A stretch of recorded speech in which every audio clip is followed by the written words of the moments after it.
अस्सलाम वालेकुम स्टूडेंट्स, उम्मीद है आप सब खैरियत से होंगे। जी तो हम लोगों ने केमिस्ट्री क्लास 10 के 3 चैप्टर कंप्लीट कर लिए हैं, चैप्टर 9, 10 और 11। मैंने इन पे तमाम वीडियोस बना दी हैं जो मेरे मुताबिक आप लोगों के लिए बहुत ज़्यादा इंपॉर्टेंट है। हर तरह से मैंने उसको डिस्कस किया है।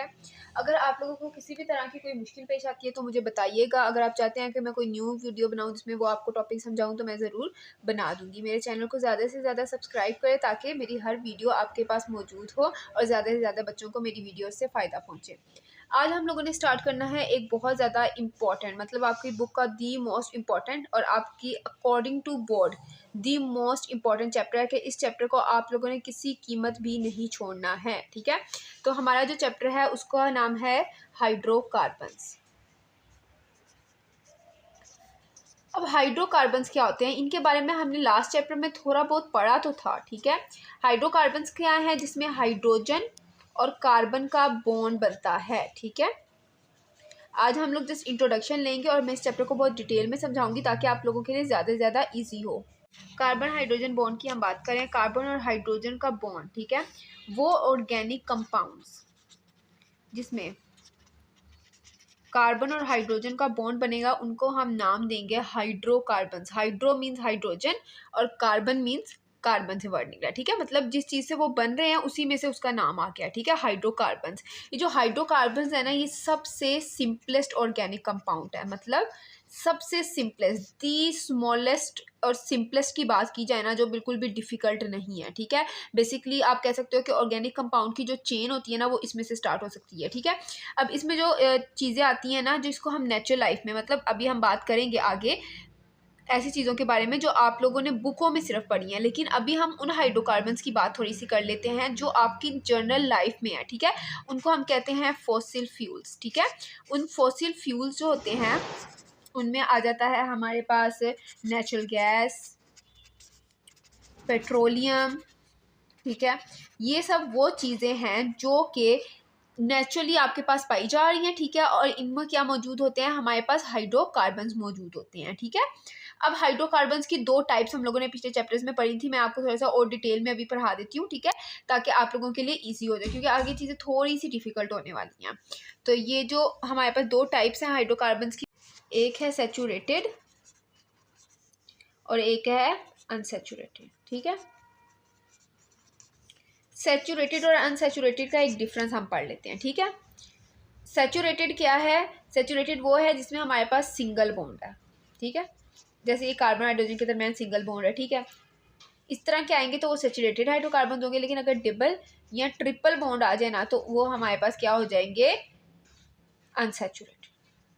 और हमने इस चैप्टर में दोनों टाइप्स पढ़ना है, सैचुरेटेड को भी पढ़ना है और अनसैचुरेटेड को भी पढ़ना है। ठीक है, अच्छा, अब जो हमारे पास एक इम्पॉर्टेंट पॉइंट है बताया गया है आप लोगों की बुक में, वो आपको पता होना चाहिए, आपके एमसीक्यूज के लिए बहुत बहुत ज़्यादा इंपॉर्टेंट है। एक आईयूपैक सिस्टम है। आईयूपैक सिस्टम क्या, किसको कहते हैं, international union of pure and applied chemistry. ठीक है, ये एक सिस्टम है, इसके तहत आपके जितने भी ऑर्गेनिक कंपाउंड्स है ना उनकी नेमिंग की जाती है। ऑर्गेनिक कंपाउंड की क्या की जाती है, नेमिंग की जाती है। तो आपको ये अक्सर एमसीक्यूज आ सकता है कि ऑर्गेनिक कंपाउंड की नेमिंग किस सिस्टम पे की जाती है, तो उसको कहते हैं आईयूपैक सिस्टम कहते हैं। ठीक है, और अकॉर्डिंग टू दिस सिस्टम, ये हमारे इस सिस्टम की एक स्टेटमेंट है जो कभी आपको एमसीक्यूज में आती तो नहीं है, लेकिन आपको बेसिक पता होनी चाहिए इसके बारे में। वो स्टेटमेंट क्या कहती है कि हर डिफरेंट ऑर्गेनिक कंपाउंड का, मतलब हर एक ऑर्गेनिक कंपाउंड एक दूसरे से बिल्कुल डिफरेंट है, जिसकी वजह से हर ऑर्गेनिक कंपाउंड को हम डिफरेंट नेम देंगे। ठीक है, हर डिफरेंट ऑर्गेनिक कंपाउंड का एक डिफरेंट नेम होगा। तो ये हमारे पास कुछ बिल्कुल इंट्रोडक्शन है हाइड्रोकार्बन्स के, जो कि आप लोगों को बेसिक पता होने चाहिए।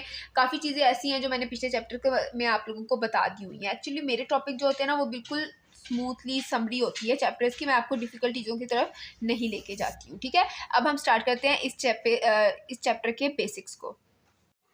जी, तो हम लोग बात कर रहे थे हाइड्रोकार्बन्स की। सबसे पहले हम पढ़ लेते हैं सैचुरेटेड हाइड्रोकार्बन्स को। सैचुरेटेड हाइड्रोकार्बन्स में हमारे पास क्या प्रॉपर्टीज़ होती हैं ये पढ़ लेते हैं। सैचुरेटेड हाइड्रोकार्बन्स में कार्बन हाइड्रोजन या फिर कार्बन कार्बन के दरमियान सिंगल बॉन्ड होगा तो उसको हम सैचुरेटेड हाइड्रोकार्बन्स कह देंगे। ठीक है, इसमें हमारे पास जो आते हैं वो आते हैं अल्केन्स।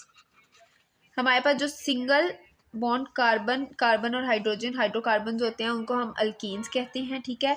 सिंपलेस्ट अल्कीन जो है वो है CH4 जिसको हम मीथेन कहते हैं।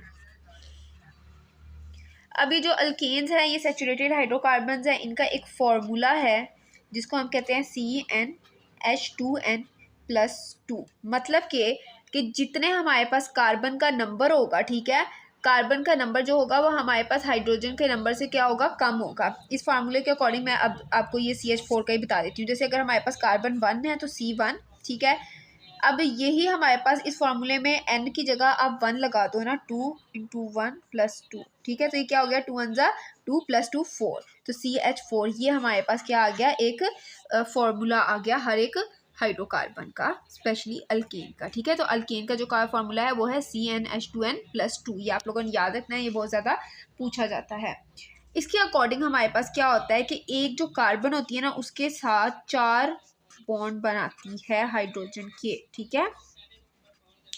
जितने भी अल्केन्स होते हैं उसमें कार्बन हमेशा 4 बॉन्ड बनाएगी, ठीक है। और वो हमेशा 4 बॉन्ड जो है वो हमारे पास अलग अलग बनाएगी, मतलब सिंगल बॉन्ड बनाएगी। ये नहीं होगा कि किसी के साथ डबल तो किसी के साथ ट्रिपल, नहीं, सबके साथ सिंगल बॉन्ड बनेगा हाइड्रोजन के साथ या फिर कार्बन के साथ ही, ठीक है। कार्बन के साथ वो कैसे बनेगा, वो ऐसे बन सकता है, ये देखें। ये मीथेन फर्स्ट कार्बन वाला था, सेकंड कार्बन वाला क्या हो गया, इथेन, ठीक है। तो इथेन में हमारे पास कार्बन के दरमियान भी सिंगल बॉन्ड है और कार्बन हाइड्रोजन के दरमियान में भी क्या है, सिंगल बॉन्ड है। और सबसे सिंपलेस्ट हम लोगों ने आप लोगों को पहले ही बता दिया कि मीथेन सबसे सिंपलेस्ट हमारे पास क्या है, हाइड्रोकार्बन है। हम लोग ना थोड़ा सा क्रॉस एंड डॉट स्ट्रक्चर को पढ़ लेते हैं कि वो कैसे बनाती हैं, ठीक है। जैसे ये हमारे पास है मीथेन। अभी मीथेन का क्रॉस डॉट स्ट्रक्चर क्या मतलब है कि क्रॉस डॉट स्ट्रक्चर का मतलब होता है कि हमेशा जब एक बॉन्ड बनता है ना, ठीक है, जब एक बॉन्ड बनता है तो इसमें हमारे पास 2 इलेक्ट्रॉन्स की शेयरिंग होती है, ठीक है। 2 इलेक्ट्रॉन्स की शेयरिंग होती है, ठीक है। एक इलेक्ट्रॉन जो होता है वो एक एलिमेंट देता है, एक इलेक्ट्रॉन दूसरा एलिमेंट देता है, ठीक है। तो इसमें जब हम क्रॉस एंड डॉट स्ट्रक्चर का बेसिकली क्या मतलब है कि एक जो इलेक्ट्रॉन है उसको हम डॉट शो करेंगे, एक इलेक्ट्रॉन को हम क्रॉस शो करेंगे, ठीक है। हमें पता चल जाएगा कि इनका बॉन्ड कैसे बन रहा है। अब मैं आपको दिखाती हूँ बना के। ये कार्बन आ गया, ठीक है। अब कार्बन ने यहाँ हाइड्रोजन के साथ बॉन्ड बनाया, ठीक है। एक बॉन्ड बनाया है तो उसने क्या किया है, एक डॉट एक क्रॉस डाल दिया। ये जो डॉट है ना ये कार्बन का इलेक्ट्रॉन है और जो क्रॉस है वो हाइड्रोजन का इलेक्ट्रॉन है, ठीक है। हमें पता है कि कार्बन 4 बॉन्ड बनाता है तो इसका मतलब है इसके 4 डॉट होंगे, ठीक है। हाइड्रोजन 1 बनाता है तो इसका 1 क्रॉस होगा। इसी तरह यहाँ पर भी हाइड्रोजन ने 1 बॉन्ड बनाया तो इसका 1 क्रॉस आ गया, 1 बॉन्ड बनाया तो 1 क्रॉस आ गया, 1 बॉन्ड बनाया तो 1 क्रॉस आ गया। ये क्या हो गया हमारे पास, इलेक्ट्रॉन डॉट स्ट्रक्चर हो गया मीथेन का। अब इसी तरह हम लोगों ने इलेक्ट्रॉन क्रॉस डॉट स्ट्रक्चर बनाते हैं 2 कार्बन वाले, जैसे मीथेन का, ठीक है, ये वाला।